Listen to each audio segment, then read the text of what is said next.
5 साल बाद सास ने धक्के मारकर मुझे मेरी विकलांग बेटी मीरा के साथ घर से निकाल दिया कि लगड़ी औलाद को खुद ही संभालो, और मुझे तलाक दिलवाकर मेरे पति की दूसरी शादी कर दी। मैं रोती बिलखती एक फैक्ट्री में गई। बेटी को फैक्ट्री के दरवाजे पर छोड़ देती।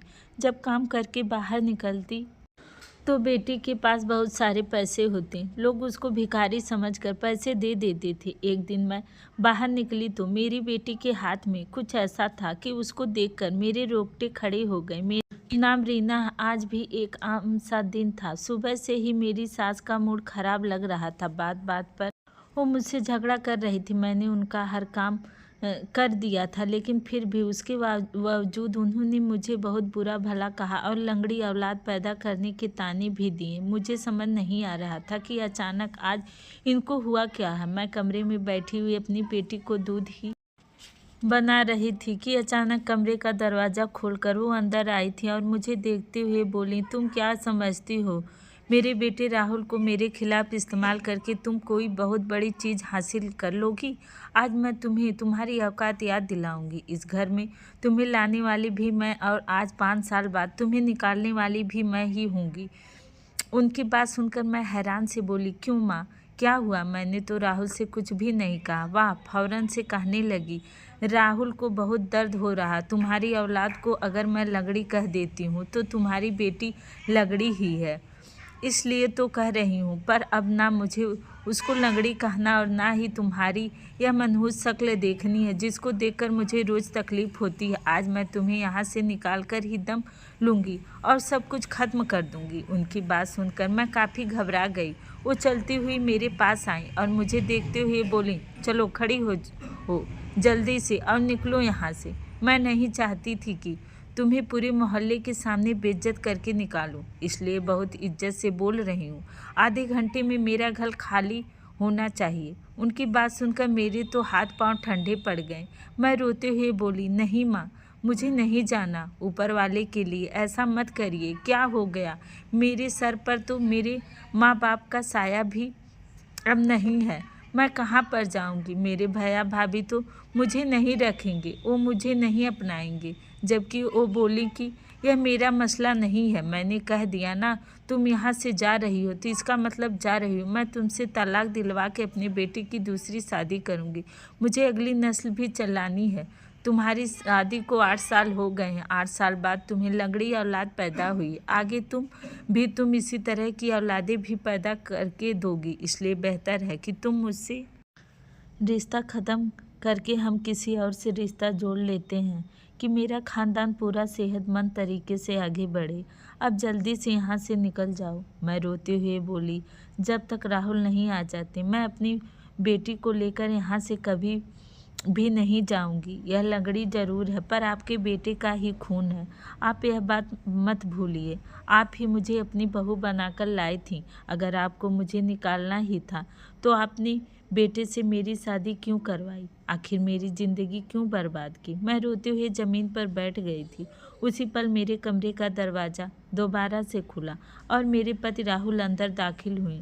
उनको देखते ही मेरे दिल में उम्मीद की किरण जाग गई। मैं रोते हुए अपनी जगह से खड़ी हुई थी और उनके पास जाकर बोली, देखें आपकी माँ क्या कह रही हैं। वो कह रही हैं कि मैं अपनी इस बेटी को लेकर यहाँ से चली जाऊँ, पर मैं कैसे जा सकती हूँ? भला राहुल, मैं आपसे प्यार करती हूँ।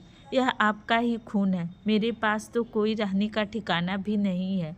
आपने मुझे वादे किए थे कि आप सारी ज़िंदगी इससे ज़्यादा कुछ कहती। इससे पहले ही वह बोली कि पर मैं अब मजबूर हूँ। मेरी माँ बिल्कुल ठीक कह रही है। मुझे अपनी नस्लों को आगे चलाना है। मैं तुम्हारी वजह से अपनी ख्वाहिश को तबाह नहीं कर सकता। तुम यहाँ से जा सकती हो। मैं दूसरी ही शादी करूँगा, एक अच्छी और सेहतमंद औलाद पैदा करूँगा और उसके बाद अपनी खुशहाल ज़िंदगी बसर करूँगा।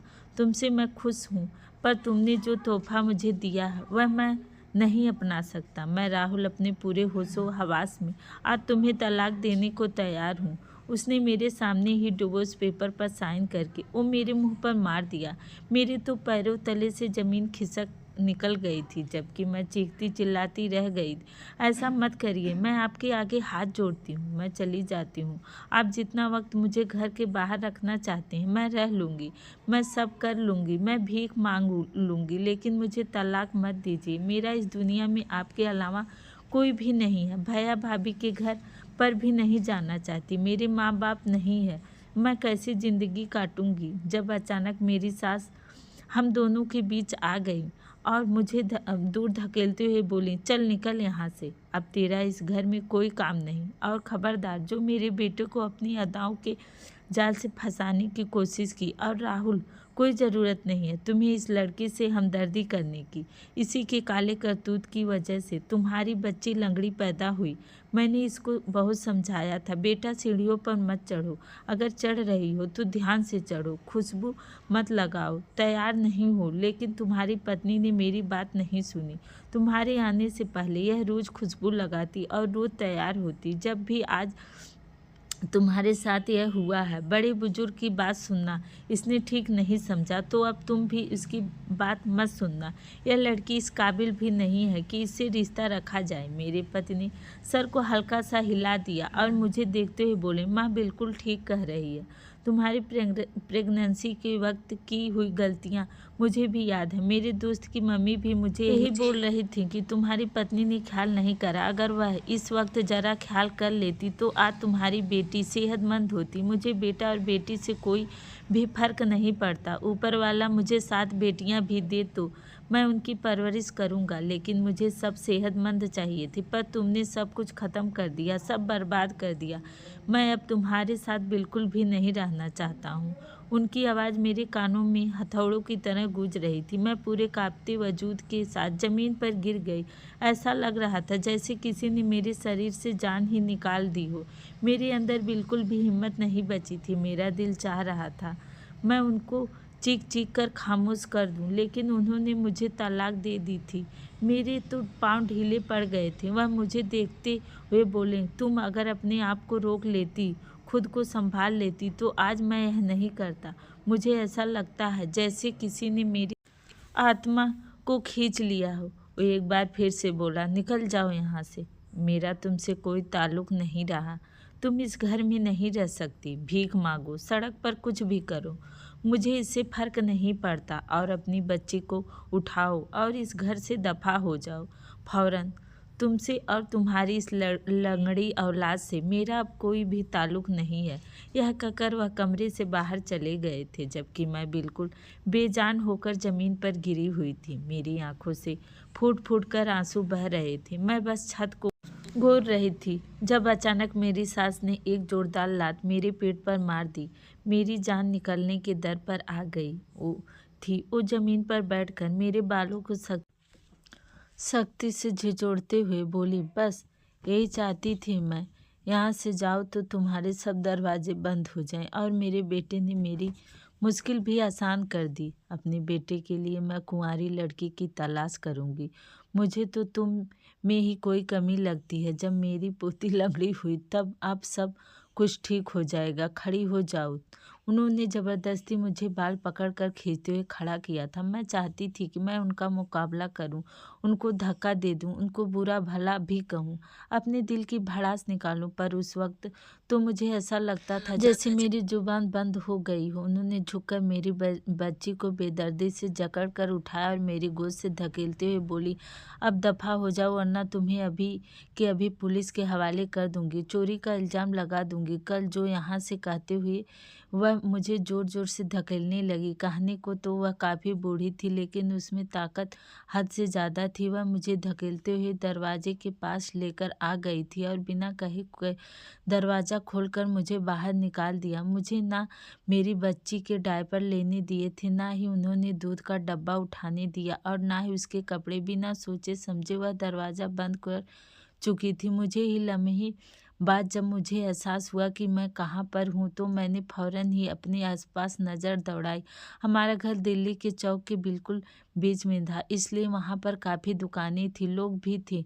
सब मुझे हैरान से देख रहे थे। सभी को अंदाज़ा हो चुका था कि मेरी सास ने मुझे घर से निकाल दिया। मैं रोते हुए घर की तरफ बढ़ी। मैं दरवाज़ा बजाते हुए बोली, अगर आप मुझे निकाल रही हो तो कम से कम मेरी बच्ची के कपड़े और उसका दूध तो दे दीजिए। इसमें शक नहीं है कि आपका उससे कोई ताल्लुक वास्ता नहीं है, पर इंसानियत के खातिर मेरी बात सुन लीजिए। वो भी बहुत छोटी है, उसको दूध की बहुत ज़रूरत है। प्लीज़ माँ। मेरी दुआइयाँ सुनकर शायद उनको रहम आ गया था। उन्होंने दरवाज़ा खोला था और एक बार बैग बाहर फेंक कर बोली, इसमें तुम्हारी और तुम्हारी बच्चे के कपड़े हैं, दूध भी डाल दिया, फीडर भी है। मेरे घर के दरवाजे पर दोबारा नहीं आना। मैं तुम्हें बार बार एक ही बात कह रही हूँ। अगर तुमने यहाँ रुख किया तो याद रखना, मैं तुम्हारा वो हाल करूँगी जिसका तुमने सोचा भी नहीं होगा। पुलिस के हवाले कर दूँगी, झूठा इल्ज़ाम लगाऊँगी, समझ आई? यह कहते ही वह दरवाज़ा दोबारा मेरे मुँह पर बंद कर गई और अंदर चली गई। कुछ ही देर के लिए मैं बंद दरवाजे को ही देखती रही। 5 साल पहले मैं यहाँ पर दुल्हन बनकर आई थी। सब कितने ज़्यादा खुश थे। उस वक्त मेरे लिए ढोल बजाए गए थे, बम फटे थे, मेरे लिए पटकारे फोड़े गए थे, लेकिन आज सब कुछ वीरान हो गया। मेरी पूरी दुनिया अंधेरे में चली गई थी। मेरे पास कुछ भी नहीं था। पिछली बार जब भाई भाभी से मिलने के लिए उनके घर गई थी, मेरी भाभी ने तो साफ शब्दों में कहा था कि मेरे घर पर आने की ज़रूरत नहीं है, तुम अब भी हमारे घर आती हो। मेरे और मेरे पति के बीच लड़ाई हो जाती है, इससे बेहतर होगा कि तुम अपने ससुराल में ही रहो। उनकी यह बात मुझे बहुत कुछ समझा चुकी थी। मेरा दिल करा कि अपने भाई से उनकी शिकायत करूं, लेकिन मुझ में हिम्मत ही नहीं थी। इसलिए मैं चुपचाप रोड की तरफ बढ़ गई। मुझे नहीं पता था कि मुझे किस तरफ जाना है, कहाँ जाना है, पर फिलहाल मैं उस जगह से दूर जाना चाहती थी। लोगों की नज़र मुझे अंदर तक हिला रही थी। मेरे कान में भी पति के शब्द गूंज रहे थे, मैं तुम्हें तलाक देना चाहता हूँ। यह शब्द एक औरत के लिए बहुत ही तकलीफदेह होते हैं। उसकी पूरी जिंदगी अपने पति के आसपास ही घूमती रहती है और अगर पति ऐसा निकल जाए तो वह पूरी की पूरी टूट जाती है। आज मेरा हाल भी कुछ ऐसा ही इंसान की तरह था जिसके पास सब कुछ भी नहीं बचा था। वो जिंदा जरूर था, लेकिन जिंदा लाश बन चुका था। चलते चलते मेरे पाँव अब दुखने लगे। मेरी बच्ची भी अब काफ़ी थक गई थी, इसलिए मैं अब एक जगह पर बैठकर खामोशी से सड़क पर गुजरती हुई गाड़ियों को देखने लगी थी। क्या यह मेरी जिंदगी थी? अगर माँ बाप इतनी जल्दी दुनिया से चले जाते हैं तो वह हम सफ़र क्यों अच्छा तलाश नहीं करते? आखिर अपनी बेटियों के साथ ऐसा जुल्म क्यों करते हैं? यह सोचकर ही मुझे बुरी तरह रोना आ रहा था। मैं सर झुकाए हुए बुरी तरह फूट फूट कर रो रही थी। अभी मुझे रोते हुए कुछ ही देर हुई थी कि अचानक मुझे अपने पीछे किसी की आहट महसूस हुई। मैंने पलट कर देखा तो एक फकीर खड़ा हुआ था, सफ़ेद रंग के कपड़े पहने, जिसमें जगह जगह पर पैबंद लगे हुए थे और बहुत गंदा भी हो रहा था। हाथ में कटोरा था जिससे धनी निकल रही थी। मैंने कुछ सोचकर अपनी बच्ची की जेब टटोली थी। सुबह सामान मंगाकर जो पैसे बच गए थे मैंने उसकी पॉकेट में डाल दिए थे। उसमें 10 का नोट निकल कर आ गया था। मैंने फौरन से खड़े होकर उस कटोरे में डाल दिया। अचानक वो मुझे देखते हुए बोला, यह पैसे तुम रखो, तुम्हें इसकी ज़रूरत है। मैं जानता हूँ बेटी तुम्हारे साथ क्या हुआ है, लेकिन तुम ऊपर वाले से मायूस नहीं हो। वो तुम्हारी मुश्किल आसान कर देगा। वो आसमान की तरफ देखने लगे थे। सूरज तेज धूप दे रहा था। मैं एकदम से बोली, नहीं, आपको नहीं पता मेरे साथ क्या हुआ है। मुझे सिर्फ घर से नहीं निकाला गया, बल्कि मैं भी अपनी बात पूरी करती इससे पहले ही वह बोले, तुम्हारे पति ने तुम्हें छोड़ दिया है। तुम्हारी बेटी लंगड़ी है, इसलिए तुम्हारी सास तुम्हें और तुम्हारी बेटी को अपना नहीं रहे। एक बात याद रखना, यह दुनिया बहुत जालिम है। यहाँ पर नज़र आने वाला हर इंसान अच्छा नहीं होता। किस रूप में कौन है हमें कुछ भी नहीं पता। अपनी हिफाजत करो, आगे जाकर तुम पर बहुत मुश्किल आनी है। तुम्हारी ज़िंदगी में कई पड़ाव आने हैं, लेकिन याद रखना, जो भी तुम्हारी ज़िंदगी में शामिल होने की कोशिश करे उसको मना मत करना। तुम्हारी ज़िंदगी के रास्ते ठीक होते नज़र आते हैं। फिलहाल तुम दाएं तरफ चली जाओ, वहाँ पर कई फैक्ट्रियाँ हैं, कोई ना कोई तुम्हें काम पर रख लेगा और रहने के लिए ठिकाना भी दे देगा। यह कहकर उन्होंने कटोरे में रखा हुआ मेरा 10 का नोट उठाकर मेरी तरफ बढ़ा दिया था। जब मैं सर कोना में हिलाकर बोली, पता नहीं, लेकिन आपसे बात करके मुझे थोड़ी हिम्मत मिली है, और अगर आपके बताए हुए रास्ते के मुताबिक मुझे नौकरी मिल गई तो मैं बहुत खुश नसीब हूँ कि मुझे घर से निकाल कर उन लोगों ने अपने पाँव पर खड़ा होने दिया है। यह पैसे आप रखिए, यह करोड़ नहीं है, लेकिन मैंने सच्चे दिल से दिए हैं। अगर हो सके तो मेरे बच्चे के लिए प्रार्थना करना कि उसका लंगड़ापन खत्म हो जाए, यह एक बेहतरीन इंसान बन जाए और अपने बाप का नाम रोशन करे। मेरी बात सुनकर वह फकीर हल्का सा मुस्कुराया और मुझे देखते हुए बोला, बेटी को बाप से नफरत नहीं करा पाओगी। मैंने सर ना में हिलाया और उनको देखते हुए बोली, हमारे बीच होने वाला झगड़ा औलाद पर, लेकिन वह मेरी बेटी को पसंद नहीं करते क्योंकि वह लंगड़ी है। लेकिन बेटियां सिर्फ बाप की होती हैं, बाप को उनका मजबूत सहारा होता है। मुझे नहीं पता मेरी ज़िंदगी कब तक है, लेकिन मुझे यकीन है कि अगर इस दुनिया से विदा हो गई तो मेरा पति कभी भी अपनी बेटी को सड़कों पर इस तरह फिरने नहीं देगा। मुझे पता है उन्होंने अगर मुझे तलाक दी है तो यह सब उसकी माँ की वजह से हुआ है। मैं उनको बहुत अच्छे से जानती हूँ। उनके लिए उनकी बेटी बहुत ज़रूरी है। मेरी बात सुनकर वो फकीर हल्का सा मुस्कुरा दिया। आगे बढ़कर उसने मेरे सर पर हाथ रखा था और हल्की आवाज़ में बोला, तुम्हारी बात सुनकर सुकून मिला, पर याद रखना, दिखाई हुई चीज़ सोना नहीं होती। कुछ चीज़ें आपका इम्तहान होती हैं, पर हम नतीजे की फिक्र में इम्तहान ख़राब कर देते हैं। ऊपर वाला तुम्हें सही रास्ते पर चलाए बेटी, और अपनी किस्मत को चमका लो। अपनी बेटी के पाँव का इलाज कराओ। मुझे यकीन है तुम्हारी बेटी ठीक हो जाएगी। उसे कोई ऐसा मर्ज नहीं है जिसका इलाज नहीं हो सकता। ऊपर वाला सब ठीक करेगा। यह कहकर वह आगे की तरफ बढ़ गए। उस फकीर से मैं और बातें करना चाहती थी, उसको अपनी जिंदगी को बताना चाहती थी, उसकी जिंदगी का भी पूछना चाहती थी। पर जब वह जाने लगे तो मैंने उनको पीछे से पुकारा नहीं। मेरी हिम्मत नहीं होती। एक अजीब ताकत ने मुझे रोक दिया था। बस मैं बेबस निगाहों से उसकी पीठ को देख रही थी। मेरी आंखों से आंसू बह रहे थे। मैं आवाज़ देना चाहती थी, लेकिन मेरी आवाज़ कहीं हलक में ही दब गई। कुछ ही देर बाद मेरी गली में मुड़ गए थे। मैं कुछ लम्हे वहीं पर खड़ी रही और फिर झुककर अपनी बेटी के पास बैठ गई।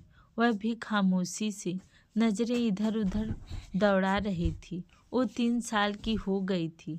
शादी के 2 साल बाद मुझे ऊपर वाले ने औलाद का तोहफा दिया, पर उस वक्त मुझे बिल्कुल अंदाज़ा नहीं था कि वह लंगड़ी होगी।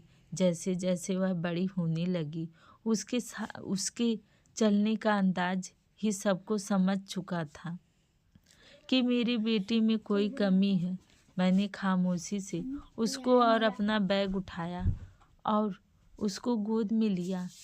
इस तरफ बढ़ गई जो उस बाबा ने बताई थी। ना जाने कौन था जिसने मुझे राहत और सुकून दे दिया। क्या ऊपर वाले की तरफ से भेजा हुआ कोई अच्छा इंसान था, मैं फैसला नहीं कर पाई थी। धीरे धीरे मैं उस रास्ते पर चलने लगी, लेकिन मेरे पाँव में इतनी हिम्मत नहीं थी कि मैं आगे बढ़ पाती। सामान मैंने पैक किए नहीं किया था, वरना मैं अपने छुपाए हुए पैसे भी ले आती। मेरे पति अपनी पूरी सैलरी अपनी माँ के हाथों में रखते थे। मैंने कभी भी उनसे सवाल जवाब नहीं किया था कि आप इतने पैसे कमाते हैं, आपके पास कितने पैसे मौजूद हैं। वह मुझे महीने के 2000 मेरे पॉकेट मनी देते थे, जिसमें से मैं जो भी करूं उसका वह सवाल नहीं करते, और मैं वह 2000 खर्च किए बिना अलमारी में छुपा देती थी। मैंने उसको जोड़ जोड़ कर पूरा 1 लाख के करीब पैसा जोड़ लिए थे, पर वह सब पैसे भी मैं वहीं छोड़ आई थी, क्योंकि लेने के लिए मुझे मौका ही नहीं मिल पाया। इसलिए मैं कोई गाड़ी भी नहीं कर सकती थी। मैं भी दोबारा ज़मीन पर बैठी जब अचानक मेरे पास से एक रिक्शा वाला गुजरा तो मुझे देखते हुए बोला, कहाँ पर जाना है दीदी? आपके साथ बेटी भी है, रिक्शा ले लो। मैंने सर को ना में हिला दिया पर और नम आवाज़ में बोली, मेरे पास पैसे नहीं हैं, मैं रिक्शा नहीं ले सकती हूँ भाई, मैं पैदल ही चली जाऊँगी। मेरी बात सुनकर वह फौरन बोला, अच्छा तो बताओ कहाँ पर जाना है?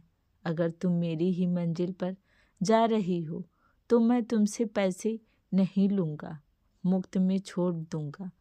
तुम्हारी बेटी तो बहुत मासूम लगती है, ऊपर वाला इसका नसीब अच्छा करे।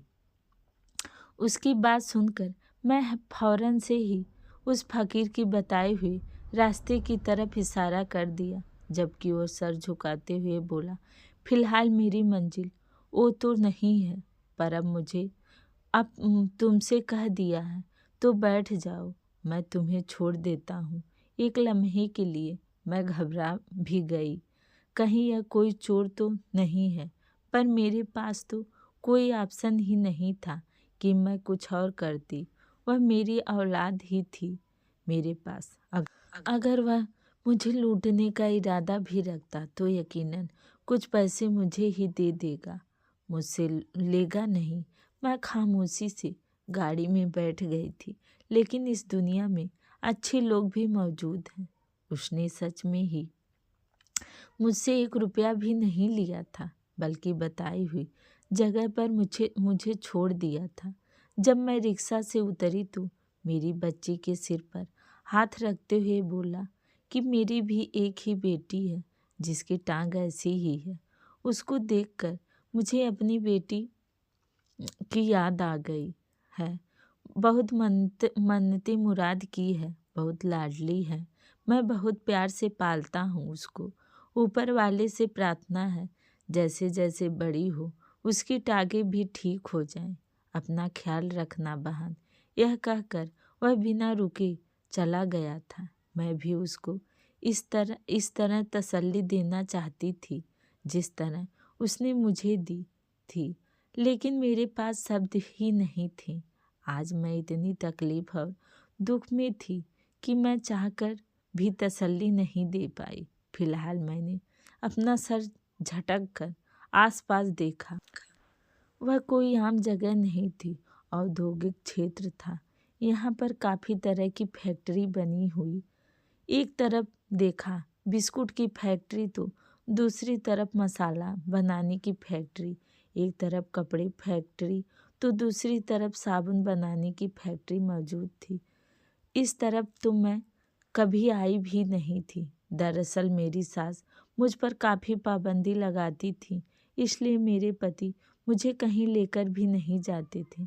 ज़्यादा से ज़्यादा मैं उनकी बुआ के घर और अपनी माँ के घर गई थी। इसके अलावा उन्होंने मुझे कहीं बाहर जाने ही नहीं दिया था। कभी कभी मेरा दिल बहुत परेशान हो जाता और बेचैनी होती तो वह मुझे करीब पार्क में ले जाते। कई बार मैंने उनसे कहा था कि हम दोनों पति पत्नी बाहर डिनर करने चलते हैं, पर वह मुझे हमेशा ही मना करते थे कि मैं माफ़ी चाहता हूँ कि मैं तुम्हें नहीं लेकर जा सकता हूँ क्योंकि मम्मी की इजाज़त नहीं है। इसलिए उनकी बात सुनकर मुझे बहुत बुरा लगता था और तकलीफ़ भी होती थी, पर मैंने कभी उनसे शिकायत नहीं की। पर उसके बावजूद भी उन्होंने मुझे छोड़ दिया। जब जब मैं इस बारे में सोच रही थी तो मेरी आंखें नम हो गई। एक लम्हे के लिए मेरा दिल किया कि मैं कपड़े की फैक्ट्री चली जाऊं। मेरे कदम वहीं रुक गए थे। बड़ी फैक्ट्री में बड़ी बड़ी मशीनें होती हैं, काफ़ी काम होता है। मुझे बहुत आम से सिलाई आती थी, इसलिए वहाँ पर जाना बेकार था। मैंने अपना रुख साबुन बनाने की फैक्ट्री की तरफ कर लिया था। मुझे काम मिल जाए, ज़्यादा ही नहीं, कम से कम पैकिंग का ही काम मिल जाए। मुझे तो सिर्फ गुजारा ही करना है और रहने के लिए अपना ठिकाना मांगना है। मैं ऊपर वाले का नाम लेकर उस फैक्ट्री की तरफ बढ़ गई थी, लेकिन वहाँ पर मौजूद चौकीदार ने मुझे रोक लिया था। वो मुझे देखते हुए बोला, कहाँ पर जाना है? अंदर केमिकल है, बच्चों को यहाँ अंदर लेकर जाओगी तो उसको नुकसान पहुँचेगा। जबकि मैं फौरन से बोली कि मुझे काम चाहिए, मैं बहुत परेशान हूँ, मेरे आगे पीछे कोई भी नहीं है, मुझे रहने के लिए भी जगह चाहिए, मैं अपने बच्चे की हिफाजत कर लूँगी, मुझे अंदर जाने दो। वो मुझे देखकर बोला, रहने की जगह तो यहाँ है, काफ़ी सर्वेंट यहाँ पर रहते हैं, पर मेरा नहीं ख्याल कि तुम्हें अपनी बच्ची के साथ काम मिलेगा, पर तुम जा सकती हो। मैं बिना वजह तुम्हारे लिए मुश्किल पैदा नहीं करूँगा। तुम मुझे काफ़ी दुखी में लग रही हो। यह कहकर उसने दरवाज़ा खोल दिया। ऐसा लगा था कि जैसे ऊपर वाला खुद मेरी मदद कर रहा है। पहले उस फकीर का मिलना, उसे इस जगह के बारे में बताना और फिर उस ऊपर वाले का शुक्र किया कि दुनिया में कुछ बुरे लोग हैं तो कुछ अच्छे भी हैं।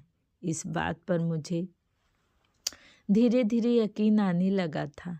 मैं तो अभी अपनी तलाक का शौक भी नहीं मना पाई थी और नौकरी की तलाश में निकल पड़ी थी। मैं वैसे ही फैक्ट्री में दाखिल हुई। हर तरफ मुझे मर्द लोग ही नज़र आ रहे थे। मैंने अपनी बच्ची को सीने से लगा लिया। आज के दौर में तो 6 महीने की बच्ची भी महफूज नहीं है। मेरी बच्ची तो 3 साल की थी और देखने में भी बहुत ज़्यादा खूबसूरत थी।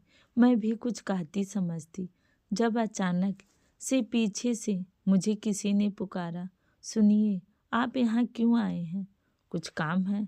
मैं पीछे पलटी तो सामने एक काफ़ी लंबा और तंदुरुस्त आदमी खड़ा हुआ था और उसके कपड़ों से यह साफ झलक रहा था कि वह इस कंपनी में यहाँ पर एक अच्छी पोस्ट पर काम करता है। मैं सहमी हुई आवाज़ में बोली, मैं बहुत ज़्यादा मजबूर हूँ, काम करना चाहती हूँ और आज ही मेरी तलाक भी हुई है। मेरे सर पर किसी का साया नहीं। मुझे अपनी बच्ची के साथ रहना भी है और काम भी चाहिए। फैक्ट्री इतनी बड़ी है, चौकीदार बता रहा था कि यहाँ पर कुछ औरतें भी काम करती हैं जो यहीं रहती हैं। मेरी बात सुनकर वो बोला, ठीक है, आपको काम मिल जाएगा, आपको रहने की जगह भी मिल जाएगी, पर पहले यह बताइए, आपने इससे पहले कहीं नौकरी की है और यह कंपनी किस चीज़ की है, आपको पता भी है? मैंने सर को ना में हिलाया था। उनको देखते हुए बोली, मैं एक घरेलू औरत हूँ, सारी ज़िंदगी अपने पति के साथ ही गुजारी हूँ। अब मुसीबत का वक्त आया तो काम करने के लिए निकल गई हूँ। साहब, मेरी मदद कर दीजिए प्लीज़, मैं बहुत ज़्यादा मजबूर हूँ। मेरी बात सुनकर वो आदमी मुझे देखते हुए बोला, मेरा नाम अजय है, आप मुझे अजय कह सकती हैं। साहब मत कहिए, मुझे अच्छा नहीं लग रहा। यह एक साबुन की फैक्ट्री है। यहाँ पर साबुन बनाया जाता है, पैक किया जाता है और फिर उसको आगे बेचा जाता है। अब आप मुझे यह बताइए कि आपको इस हवाले से कोई काम आता है या नहीं। मैंने सर को ना में हिलाया। उनको देखते हुए बोली, हाँ मैं पैकिंग का काम कर सकती हूँ जब मुझे समझा दिया जाए, पर मुझे बनाना नहीं आता।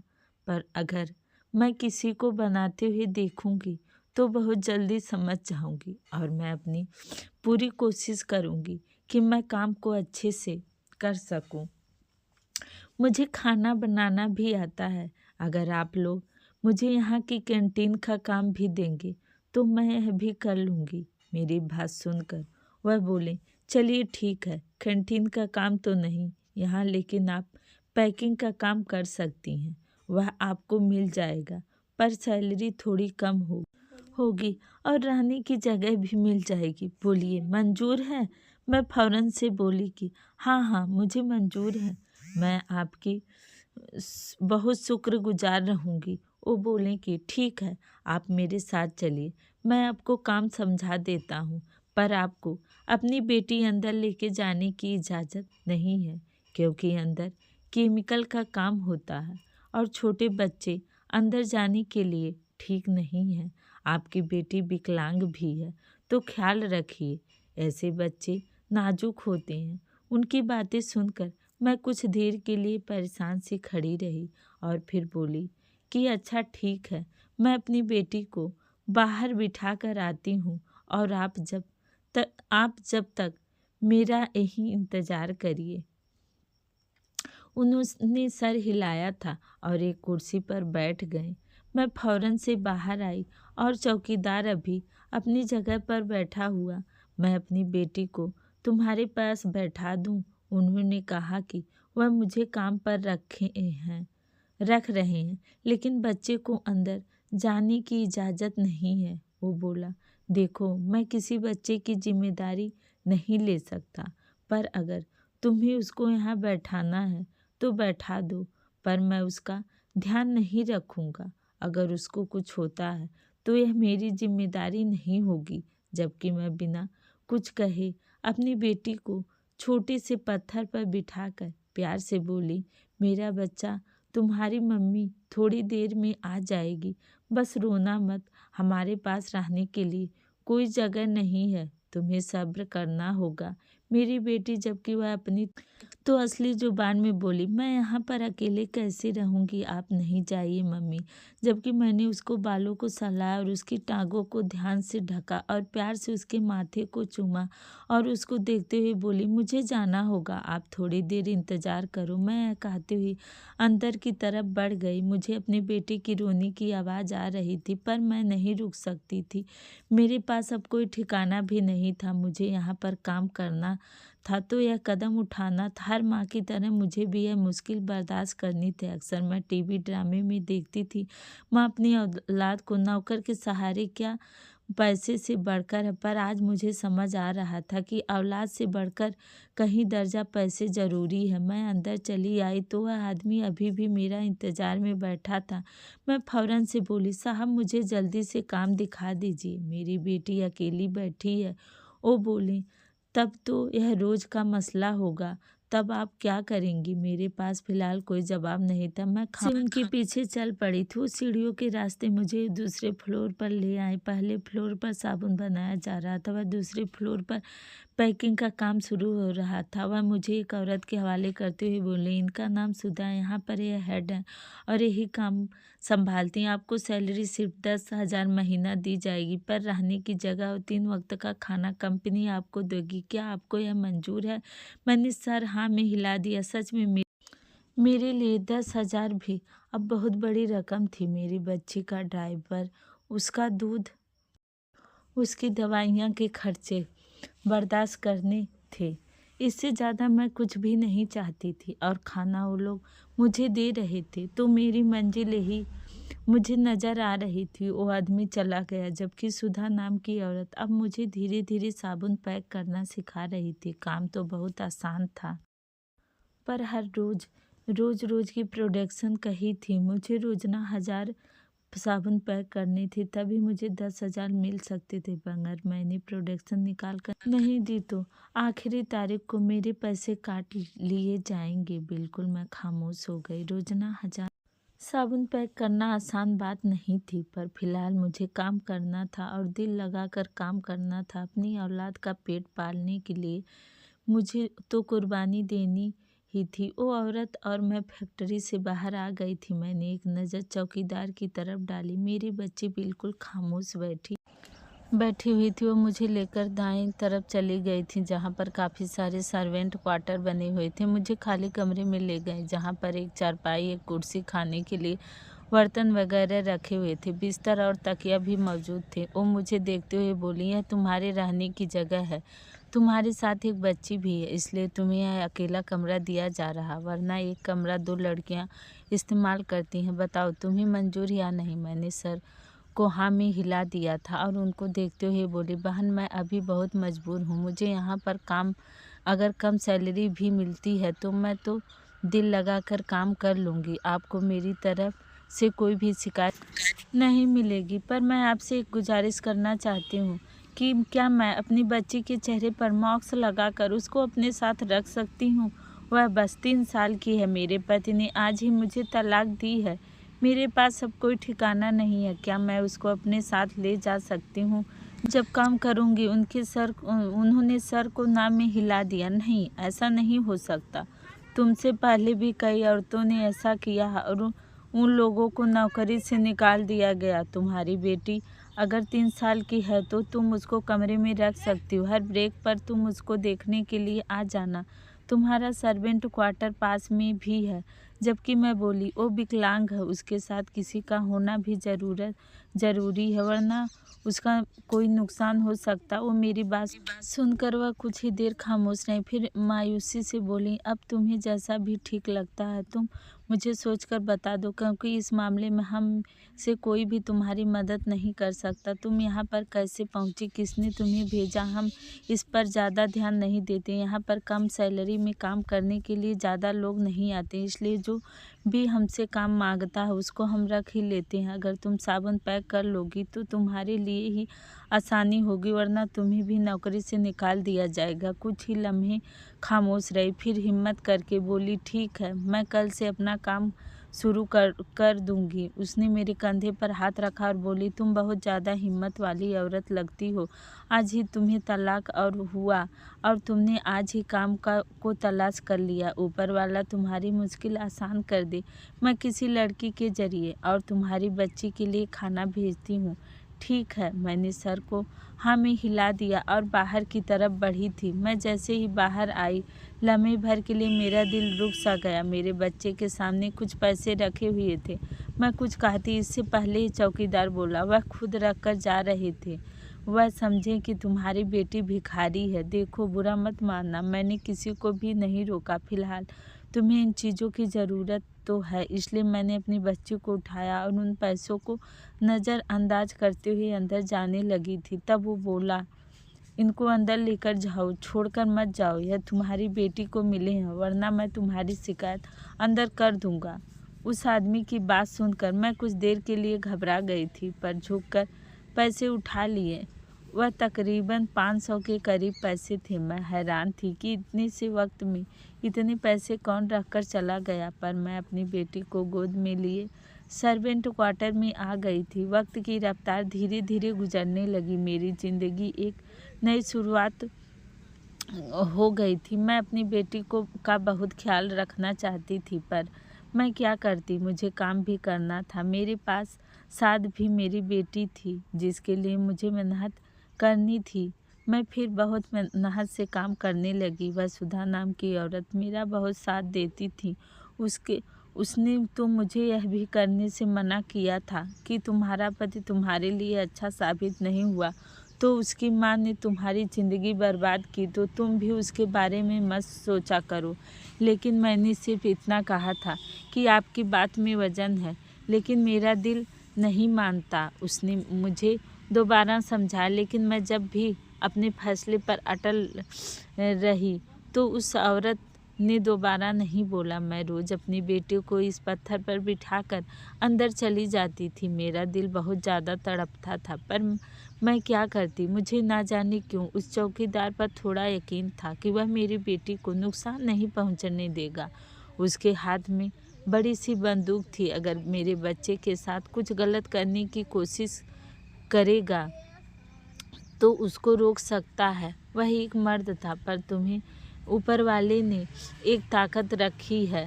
वह मर्दों की नज़रें पहचान जाती हैं, उसके बारे में क्या सोचते हैं। एक औरत को जल्दी पता लग जाता है, और मैंने हमेशा उस चौकीदार की नज़रों में अपनी इज्जत देखी। और मेरी बच्ची के लिए नरमी ऊपर से काफ़ी सख्त था और अंदर से काफ़ी नरम इंसान था। मेरी बच्ची ने मुझे बताया था कि मेरे जाने के बाद वह उसकी हिफाजत करता है, उसको टॉफ़ी देता है, उसके किसी जानवर को उसके पास आने नहीं देता था, और जब लोग ख़ास तौर पर पैसे रखे तो किसी को भी सर पर हाथ रखने नहीं देता था। यह बातें सुनकर मुझे अंदर से सुकून मिल गया था। फिर मैं हर ब्रेक टाइम पर अपनी बेटी को देखने के लिए आ जाती थी। शाम 6 बजे तक हमें छुट्टी भी मिल जाती थी, इसलिए मुझे सुकून था कि मैं अंधेरे से पहले ही अपनी बेटी को अंदर ले जाती हूँ। वक्त ऐसे ही कट रहा था। मुझे उस फैक्ट्री में काम करते हुए तकरीबन 1 महीना गुजरने वाला था। कुछ दिन के बाद मेरी सैलरी आने वाली थी।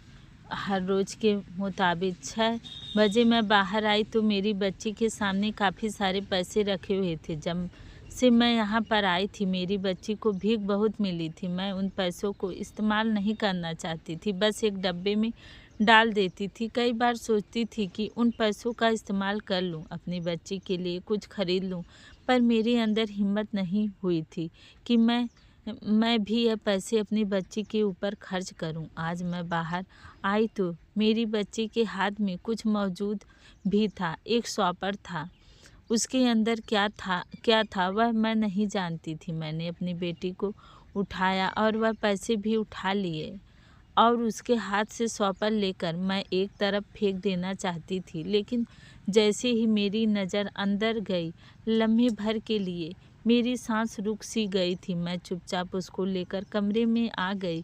उस शॉपर को खोला, उसमें एक खत मौजूद था। राहुल की तस्वीर थी। उसके खत में लिखा हुआ था, मैं जानता हूँ जब तुम यह पढ़ोगी तुम बहुत गुस्सा आएगा। तुम मेरी लिखावट से तो मुझे पहचान गई होगी, जानता हूँ, फिर भी मैं तुम्हें अपना इंट्रोडक्शन करा देता हूँ। तुम्हारा पति नहीं, बल्कि तुम्हारा नाम का पति। मुझे समझ नहीं आ रहा है इतना अपना इंट्रोडक्शन कैसे कराऊं, लेकिन मैं अपनी बच्ची का बाप हूँ। मैं जानता हूँ तुम यही सोच रही हो कि अब मुझे तुम्हारी क्यों याद आ गई। मैं तुम्हें बताना चाहता हूँ, जिस बच्चे को मैं और मेरी माँ ने लगड़ी कहकर घर से निकाल दिया था, उसके जाने के बाद मेरा घर अंधेरा हो गया है। मेरी माँ की टांग टूट गई है। इत्तेफाक के तौर पर मेरी टांग भी टूट गई। आज अपनी बच्ची को मैं फैक्ट्री के बाहर ऐसे बैठा हुआ देखा तो मेरा दिल कट के रह गया। पर उस चौकीदार ने मुझे बताया कि तुम अंदर काम करती हो, केमिकल की वजह से उसको अंदर लेकर नहीं जा सकती। मैं बहुत ज़्यादा शर्मिंदा हूँ। काम करने के लिए फाके हो जाते हैं। पैसे तो मैं ही कमाता था, लेकिन जब से टांग टूटी है मैं कुछ नहीं कमा पाता। माँ का हाल बहुत बुरा है, उनको इलाज की सख्त ज़रूरत है, लेकिन हमारे पास कुछ भी नहीं है। मैं तुमसे भीख नहीं मांग रहा हूँ और ना ही तुमसे मिन्नत कर रहा हूँ कि तुम मुझे माफ़ कर दो। हमने जो तुम्हारे साथ किया, हमें सज़ा मिल गई सिर्फ 1 महीने में। मैं तो तुम्हें यह भी नहीं कह सकता कि तुम घर आ जाओ, क्योंकि मैं तुम्हें तलाक दे चुका हूँ, लेकिन मैं फिर भी कहूँगा कि तुम लौट आओ। मुझसे रिश्ता मत रखो, लेकिन तुम मेरी बेटी की माँ होने की हैसियत से हमारे घर में रहो प्लीज़। मैंने उसी पल उस खत को फाड़ दिया था। मैंने खत फाड़ कर एक तरफ रख दिया था। दिल अंदर तक हिल गया था, लेकिन आँखों में एक भी आंसू नहीं निकला, जैसे आंसू भी अब थक चुके थे। मैं बस अपनी बच्ची के पास बैठी रही, उसकी मासूम सांसों को सुनती रही। रात बहुत लंबी थी। फैक्ट्री के बाहर हल्की हल्की हवा चल रही थी। कहीं दूर मशीनों की आवाज़ें आ रही थी, लेकिन मेरे अंदर सब कुछ एकदम खामोश था। मैंने उस वक्त ऊपर देखा और खुद से कहा, अब बहुत हो गया, अब किसी का सहारा नहीं चाहिए, अब मैं खुद अपने पैर पर खड़ी होंगी। मुझे नहीं पता था कि मैं यह कैसे करूँगी, लेकिन इतना तय था कि अब अपने लिए और अपनी बेटी के लिए मुझे किसी और की रहमदिली नहीं चाहिए। अगले दिन सुबह मैंने जल्दी उठकर अपनी बच्ची को गोद में लिया।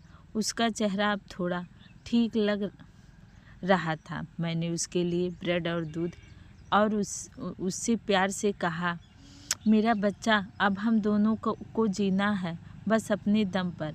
वो धीरे से मुस्कुरा दी। उस मुस्कुराहट में जैसे मेरे लिए हिम्मत थी। फैक्ट्री में रोज़ वही काम था, साबुन पैक करना, गिनती करना, फिर डिब्बों में रखना। शुरुआती दिनों में मेरे हाथ बहुत दर्द करते थे, अंगुलियां सूज जाती थीं, लेकिन मैं किसी को कुछ कहती नहीं थी। धीरे धीरे सुधा दीदी को मुझ पर भरोसा होने लगा था। वो कहती थी, तुम बाकी सब औरतों से अलग हो, तुम्हारे अंदर कुछ खास बात है। मैं बस मुस्कुरा देती थी। हर शाम जब छुट्टी होती, मैं दौड़कर बाहर जाती। मेरी बच्ची उसी पत्थर पर बैठी होती जहाँ मैंने उसे पहली बार छोड़ा था। अब चौकीदार उससे बात करने लगा था। कभी टॉफ़ी देता, कभी पानी की बोतल। कभी कभी मैं सोचती, यह दुनिया इतनी भी बुरी नहीं है जितनी मैंने समझी थी। धीरे धीरे वक्त बीतता गया। मुझे काम में माहिरता आने लगी। मैं रोज़ाना 1000 से ज़्यादा साबुन पैक करने लगी। सुधा दीदी ने मुझसे कहा, अगर तुम इसी तरह काम करती रहोगी तो अगले महीने तुम्हें सुपरवाइज़र बना दूंगी। यह सुनकर मेरे पैरों के नीचे से ज़मीन खिसक गई थी। मुझे एक तलाकशुदा औरत को एक फैक्ट्री में सुपरवाइज़र बनाने का मौका। मेरी आंखें भीग गईं, पर इस बार खुशी के आंसू थे। वक्त ऐसे ही बीत रहा था। अब मेरी बच्ची भी थोड़ी समझदार होने लगी थी। जब मैं सुबह उसे छोड़ती तो वह रोती नहीं थी। कभी किसी के टूटे हुए खिलौने से खेलती, कभी मिट्टी के में कुछ बनाने की कोशिश करती। मैं ब्रेक में आकर उसे देखती, उसके माथे पर किस करती और फिर वापस काम पर लौट जाती। एक दिन दोपहर के वक्त फैक्ट्री में अचानक बहुत तेज आवाज़ आई। सब लोग घबरा गए। कहीं दूर से धुआं उठ रहा था।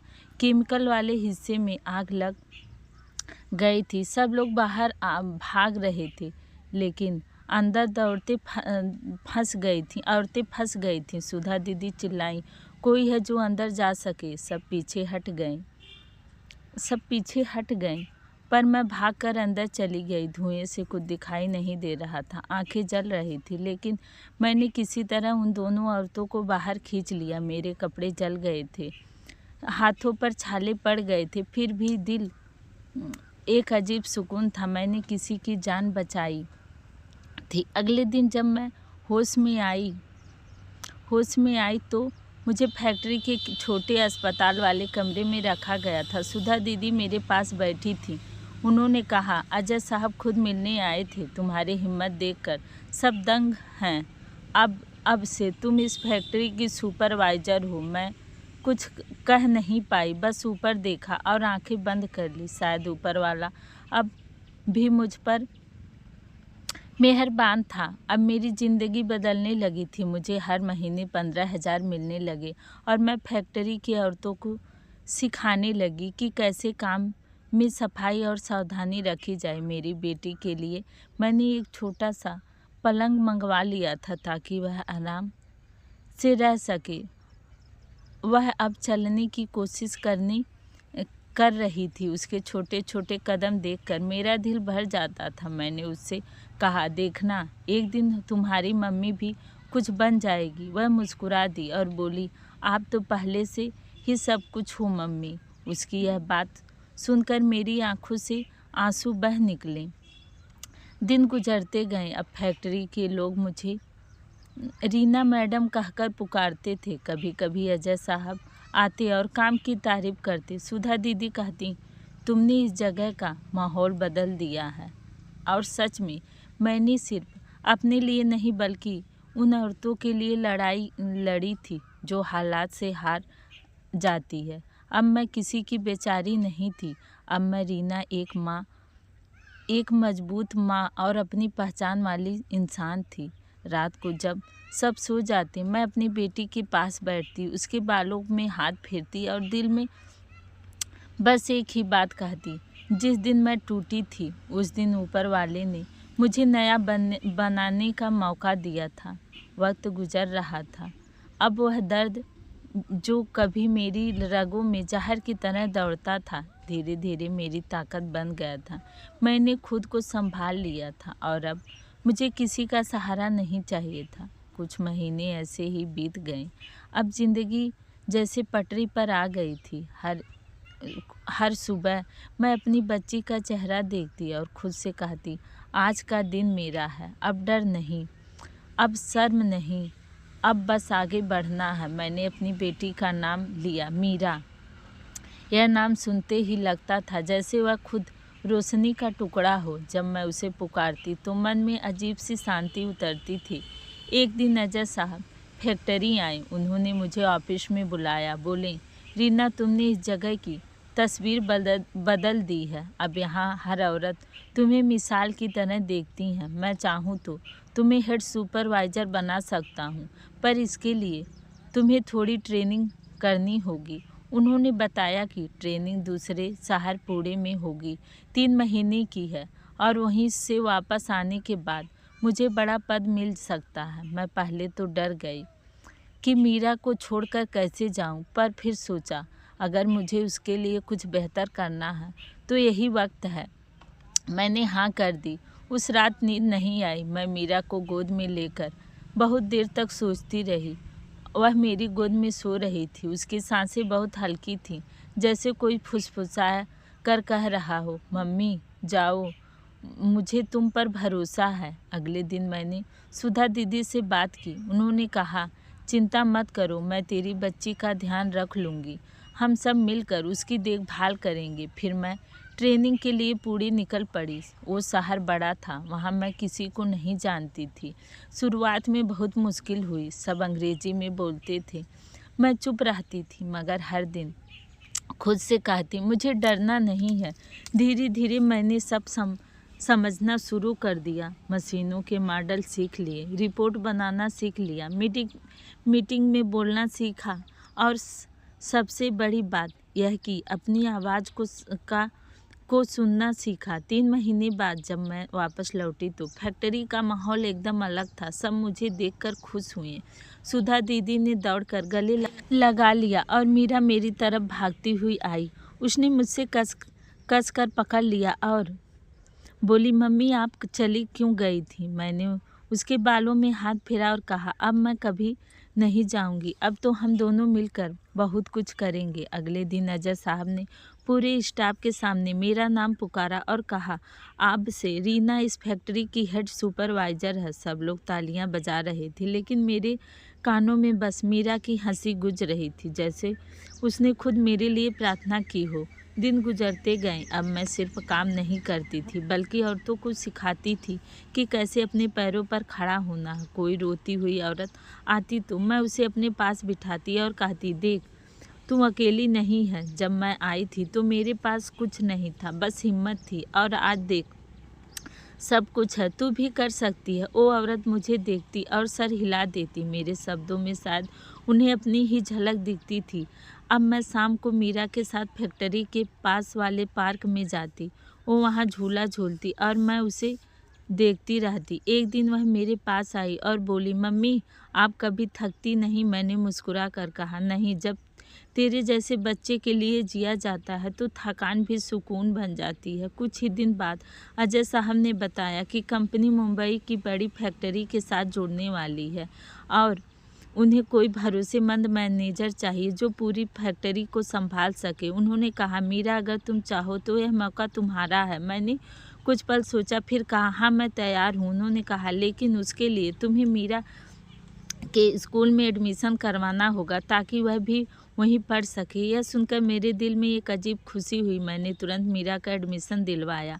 वह बहुत खुश थी। उस दिन नई यूनिफॉर्म पहनी और बोली, मम्मी अब डॉक्टर बनूंगी ताकि किसी की आंखों में आंसू ना हो।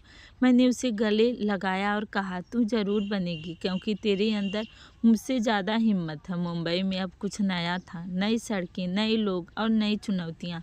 पर इस बार मैं डर नहीं रही थी। मैं जानती थी कि अब मैं वह रीना नहीं हूँ जो एक वक्त पर डर के साए में जीती थी। अब मैं वह औरत थी जिसने दर्द को हिम्मत में बदल दिया था। मीरा सुबह स्कूल जाती और शाम को मैं उसे अपने ऑफिस के पास वाले पार्क में ले जाती। वहाँ वह फूल तोड़ती और मुझे देती और कहती, यह आपके लिए मम्मी, क्योंकि आप सबसे अच्छी हैं। उसके यह छोटे छोटे शब्द मेरे लिए किसी इनाम से कम नहीं थे। एक दिन ऑफिस में मीटिंग चल रही थी, तभी अजय साहब ने कहा, हमारी कंपनी अब महिलाओं के लिए स्पेशल वर्कशॉप शुरू करेगी और मैं चाहता हूँ कि इसका काम रीना करे। जब उन्होंने मेरा नाम लिया तो सबने तालियां बजाई। मैंने बस ऊपर देखा और मन ही मन शुक्रिया कहा उस खुदा को जिसने मुझे टूट कर गिराया भी और फिर खुद खड़ा भी किया। अब ज़िंदगी में सुकून था। मीरा बड़ी हो रही थी, स्कूल में अव्वल आती थी। एक दिन उसने मुझसे पूछा, मम्मी क्या मैं पापा के बारे में पूछ सकती हूँ? मैंने उसकी आंखों में देखा और कहा, बेटा कुछ लोग हमारे साथ नहीं होते लेकिन वह हमें मजबूत बनाकर जाते हैं। उसने चुपचाप मेरा हाथ पकड़ा और बोली, तो पापा का शुक्रिया कि उन्होंने आपको इतनी हिम्मत वाली बना दिया। मैं उसे गले लगाकर रो पड़ी। इस बार वह रोना दर्द का नहीं था, वह राहत का था। वक्त बीतता गया। अब मैं कंपनी की रीजनेबल मैनेजर बन गई थी। मेरा छोटा सा किराए का घर अब अपनी मेहनत से खरीदा हुआ घर बन गया था। मीरा के कमरे की दीवार पर मैंने उसकी मुस्कुराती तस्वीर लगाई और एक कोने में वह पुराना खत रखा जो एक वक्त मेरी कमजोरी था।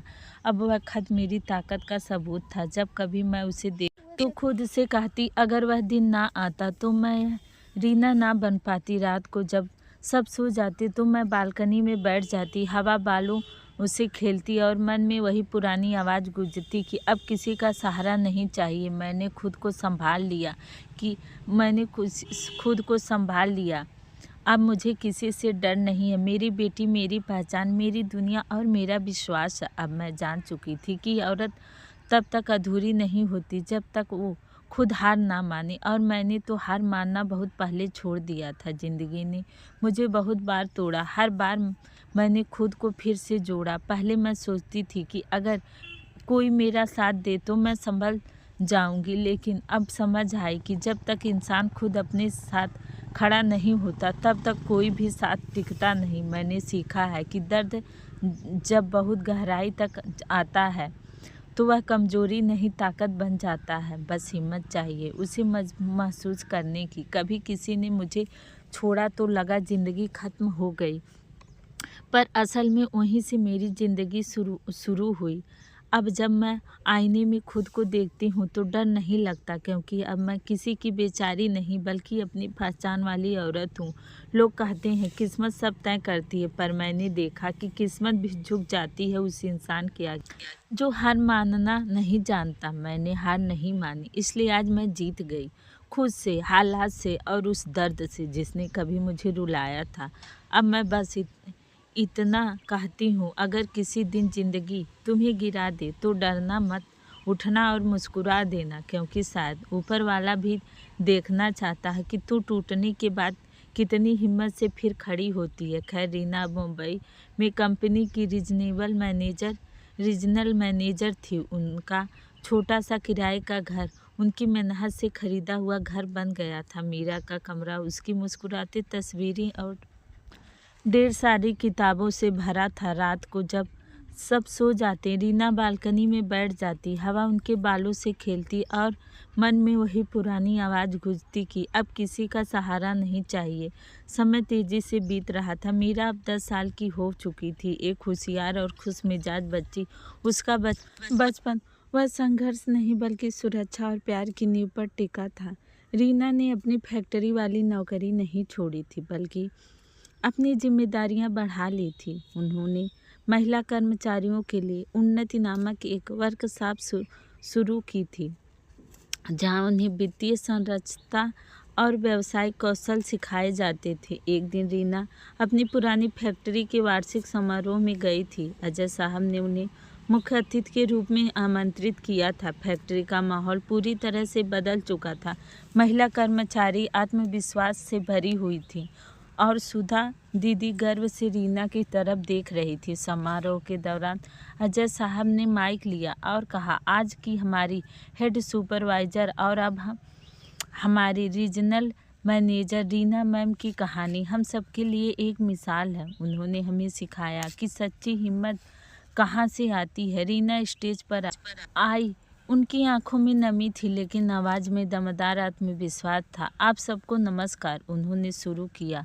आज यहाँ खड़े होकर मुझे लग रहा था जैसे मैं उस दिन को धन्यवाद दे रही हूँ जब मैं पहली बार इस फैक्ट्री के दरवाजे पर खड़ी थी। मेरे पास तब सिर्फ मेरी मजबूरियाँ थीं और मेरी बेटी मीरा थी। मुझे याद है मैं हैरान होती थी कि एक माँ अपनी औलाद को छोड़कर काम पर कैसे जा सकती है, पर आज मैं जानती हूँ माँ अपनी औलाद को छोड़ कर नहीं जाती, बेहतर दुनिया बनाने जाती है।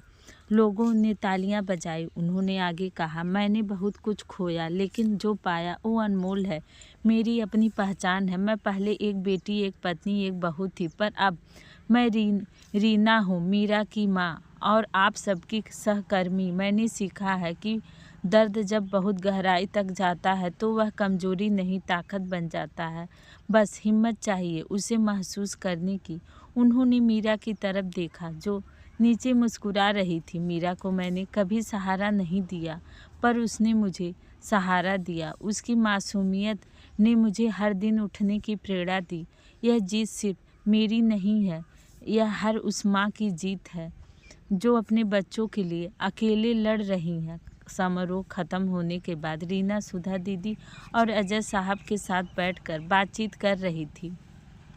अचानक चौकीदार उन्होंने मीरा की देखभाल की थी, अपने रिटायरमेंट की घोषणा करने के लिए अंदर आए। रीना ने तुरंत अजय साहब से कहा, मैं चाहती हूँ कि चौकीदार साहब को मेरी तरफ से एक विशेष सम्मान दिया जाए। उन्होंने तब मेरी बेटी की देखभाल की जब मेरे पास कोई और विकल्प नहीं था। उनकी मानवता ही इस फैक्ट्री की असली नींव है। अजय साहब ने खुशी से सहमत दे दी।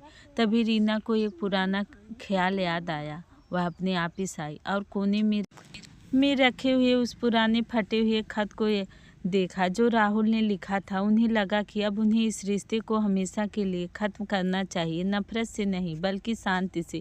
अगले दिन वह अपनी बेटी के साथ लेकर उस पुराने शहर गई जहां उनका पूर्व पति रहता था। जब वह राहुल के दरवाजे पर पहुंची तो सब कुछ वैसा ही था जैसा खत में लिखा था। राहुल बैसाखी के सहारे खड़ा था और उसकी माँ बिस्तर पर लेटी थी। उन्हें देखकर राहुल की आंखें भर आई। रीना, तुम, वह मुश्किल से बोल पाया। मैं यहाँ नफरत या शिकायत करने नहीं आई हूँ राहुल, रीना ने शांत आवाज़ में कहा। मैं तुम्हारे साथ अपने रिश्ते को यहीं ख़त्म करने आई हूँ। मीरा की परवरिश मैं अकेले करूँगी और मुझे तुमसे कोई मदद नहीं चाहिए, लेकिन मैं तुम्हारी माँ के इलाज के लिए कुछ पैसे जोड़ रही हूँ। तुमने जो किया उसकी सज़ा तुम्हें मिल चुकी है। अब अपनी ज़िंदगी को सुधारो। राहुल सिर्फ इतना कह पाया, मुझे माफ़ कर दो रीना, तुम सचमुच एक महान औरत हो। रीना ने कहा, मैं महान नहीं हूँ, मैं बस एक माँ हूँ जिसे अपनी बेटी के लिए जीना था। उन्होंने मीरा को देखा जिसने राहुल की माँ के पास जाकर उनका हाथ छुआ। रीना उन पैसों को वहाँ छोड़कर वापस लौट आई। इस बार उसके मन में कोई बोझ नहीं था, वह वास्तव में आज़ाद थी। उन्होंने सिर्फ अपनी ज़िंदगी बनाई बल्कि एक टूटी हुई इंसान की मदद की थी, भले ही वह दर्द देने वाला था। मुंबई वापस आकर रीना ने अपनी ज़िंदगी को नए सिरे से संवारा। उन्होंने सिंगल मदर्स के लिए एक संस्था खोली जहां वह उन्हें कानूनी और भावनात्मक सहायता प्रदान करती थी। एक रात मीरा ने अपनी माँ से पूछा, मम्मी आप इतनी खुश कैसे रहती हैं? रीना ने उसे गले लगाया और कहा, खुश इसलिए रहती हूँ बेटा क्योंकि मुझे पता है मैंने हार नहीं मानी। ज़िंदगी ने मुझे गिराया पर हर बार मैंने खुद को फिर से जोड़ा। अब मुझे किसी से डर नहीं है। मेरी बेटी मेरी पहचान है, मेरी दुनिया और मेरा विश्वास है। वह बालकनी में आई और ऊपर आसमान में चमकते तारों को देखा।